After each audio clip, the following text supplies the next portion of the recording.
સોમનાથ ભંગાય છે, શિવલિંગ ને ખંભે લઈ અને વાણિયો ઢેલો નીકળી ગયો છે અને હવે વિધર્મીઓ પાછા ફૂકી જાય અને એને મારી નાખે, જો શિવલિંગ પાછું તોડી નાખે તો આખું યુદ્ધ થયું. આ લોહીના બરછટા બોલ્યા એની માથે પાણી ફરી જાય તો એનો મતલબ ન હોય.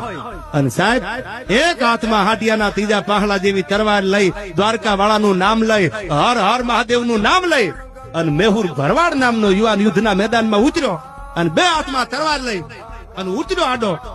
પણ રૂપક એવું લાગતું હતું કે શંકર ભગવાનનો વીરભદ્ર નામનો ગણ જેમ દક્ષ પ્રજાપતિના યજ્ઞોને ધમરોળવા નીકળ્યો હોય એમ ત્યાંથી મરદનો દીકરો યુદ્ધમાં એકલો લડે છે.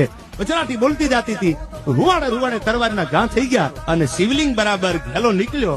એ આજ તમે વિછિયાની બાજુમાં બાપુ તમે ઘેલા સોમનાથનું મંદિર છે, એ મંદિરમાં ક્યારેક જાજો, ન્યા બરોબર શિવલિંગ લઈને ભૂગ્યા. ફોજ પાછી વળી કે હવે આની સામું જીતાય નહીં, પાછી વળી કે ત્યાંથી એ શિવલિંગની સ્થાપના કરી. તો આજ પણ તમે જાઓ તો બાપુ એક જબરજસ્ત શિલાલેખ છે, એ શિલાલેખમાં એક તસ્તી આરસની અને એમાં એ બલિદાન ને આજ પણ એને સુવર્ણ અક્ષરે ટાંક્યું છે કે જેથી ભગવાનનું શિવલિંગ લઈ અને હાલતા થયા તેથી બલિદાન દેવા માટે એક ને હજારો ઉતર્યા હતા.